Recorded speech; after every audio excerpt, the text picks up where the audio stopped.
सरिता की शादी एक अच्छे परिवार में हुई है। उसका पति रोहन उसे बहुत प्यार करता है। घर में उसकी सास शांति और ननद मीनाक्षी भी है, जो सरिता के किसी काम में दखल अंदाजी नहीं करती। लेकिन फिर भी सरिता को ऐसा लगता है कि दुनिया की सबसे ज्यादा बेचारी बहू वही है और सबसे ज्यादा अत्याचार उसी पर हो रहा है। माँ जी, ये लीजिए आपकी चाय। अरे बहू, तूने इतनी ज्यादा चीनी क्यों डाल दी चाय में? हाय हाय माँ जी, मैंने तो उतनी ही मीठी बनाई है जितनी मीठी आपको पसंद है। माँ जी, आपको तो मेरे हाथ की चाय अच्छी ही नहीं लगती। जब देखो कुछ न कुछ कमी निकाल ही देती हो। अरे बहू, तू एक बात के पीछे ही पड़ जाती है। मैंने ऐसा कब कहा कि तू रोज चाय खराब बनाती है? सरिता अपने कमरे में चली जाती है और फोन उठाकर अपनी माँ से बात करती है। हेलो माँ, कैसी हो आप? क्या कर रही हो? मैं तो ठीक हूँ, पर तू बता, तेरा मूड कैसा है? तेरी आवाज से लग रहा है कि कुछ तो हुआ है तेरे ससुराल में। अरे क्या बताऊँ माँ, यहाँ तो हर समय मेरे साथ बहुत बुरा व्यवहार होता है। मैंने अपनी सास के लिए इतनी अच्छी चाय बनाई, लेकिन मेरी सास चाय पीते ही मुझे 4 बातें सुना दी। बेटी, तू इतनी छोटी छोटी बातों पर ध्यान ही क्यों देती हो? तुम्हारी सास ने कुछ बोल भी दिया तो क्या हो गया? वो बड़ी है ना तुझसे। माँ ने इतना समझाया, लेकिन इस बात का सरिता पर कोई असर नहीं हुआ। अपनी बेचारी बहू की छवि वो बदलना ही नहीं चाहती।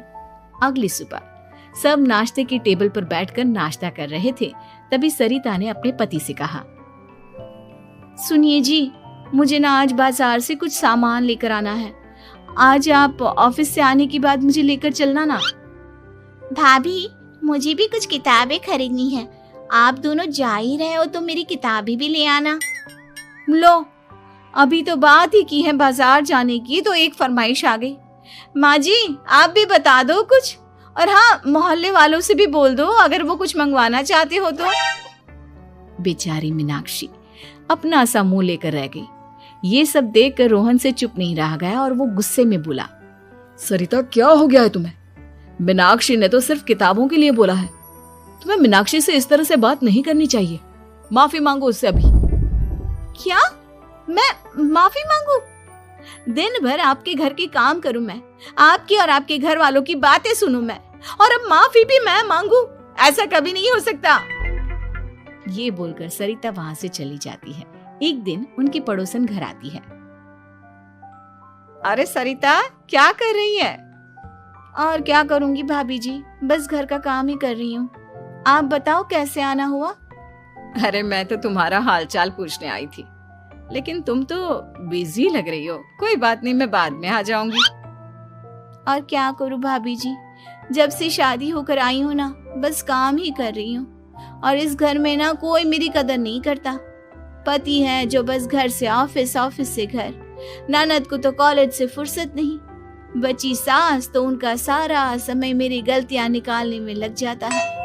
अरे ये क्या कह रही हो सरिता? तुम्हारी सास तो पूरे मोहल्ले में तुम्हारी तारीफ करती फिरती है कि तुम बहुत अच्छी हो, पूरा घर तुम्ही ने संभाल रखा है। हाँ तो क्या हुआ? इसमें गलत क्या कहती है? सच्ची तो कहती है। मेरी मर्जी के बिना इस घर का पत्ता भी नहीं हिलता। शाम को जब रोहन घर आया तो उसने सबसे कहा, कल हम सबको मौसी जी के घर जाना है। उनकी बेटी की शादी है। सब अपनी अपनी पैकिंग कर लो, सुबह होते ही निकल जाएंगे। और सरिता, तुम कान खोलकर सुन लो, वहां जाकर किसी की बुराई भलाई शुरू मत कर देना, नहीं तो मुझसे बुरा कोई नहीं होगा।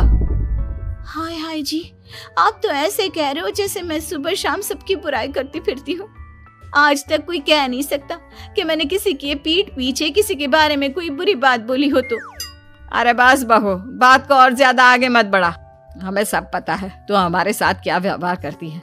ये बात घर तक रखना, शादी में किसी को कुछ मत बोलना, नहीं तो सब कहेंगे कि शांति की बहू कितना बोलती है। हाँ हाँ, सब कुछ तो मैं ही बोलती हूँ ना। आप लोग तो हर समय फूलों की बारिश करते रहते हो मेरे ऊपर। सारी गलती मेरी है जो मैं इस घर में आई। सबका कितना ध्यान रखती हूँ, लेकिन फिर भी मेरी तो आप लोगों की नजर में कोई कदर ही नहीं है। अगली सुबह सब लोग मौसी जी के घर पर चले जाते हैं। वहां पर शादी का माहौल होता है। सब जगह चहल पहल होती है, बहुत सारे मेहमान आए हैं। सरिता को वहां बहुत अच्छा लग रहा है। वो अपने मन में सोचती है, यहाँ कितना अच्छा लग रहा है, कितनी रौनक है। मैं यहाँ किसी से ज्यादा बात नहीं करूंगी।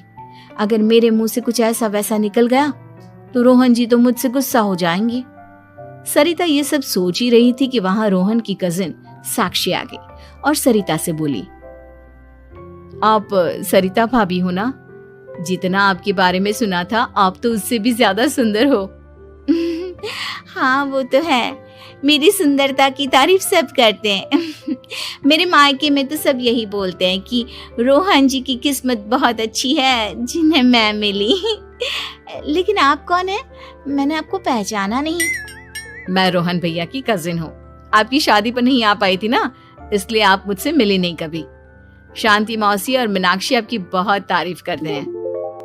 क्या कहा तुमने? मेरी तारीफ? कभी नहीं। मेरे ससुराल वाले कभी मेरी तारीफ कर ही नहीं सकते। मैं इतनी अच्छी हूँ, मेहनती हूँ, लेकिन उन्हें तो मेरी कदर ही नहीं। सारा दिन घर का काम करती हूँ, फिर भी मेरी सास ना मुझे सुनाती रहती है, और पति भी मेरी सास की साइड लेते हैं। ना कभी बाहर ले जाते हैं, ना कहीं घुमाने। अगर घुमाने के लिए कभी बोल भी देना तो उनकी बहन बीच में आ जाती है। मैं कैसे रह रही हूँ उस घर में, ये मैं ही जानती हूँ।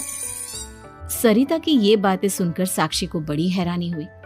अब वो हर किसी के सामने अपनी बढ़ाई और ससुराल वालों की बुराई करने लगी। रोहन और शांति को सरिता पर बहुत गुस्सा आया, लेकिन वो चुप रहे। अगले दिन जब वो अपने घर पर आए, सरिता, तुमने क्यों सबके सामने मेरी इज्जत का तमाशा बनाया? तुमसे बोला था ना कि चुप रहना। अजी ऐसा भी क्या कह दिया मैंने जो इतना भड़क रहे हो?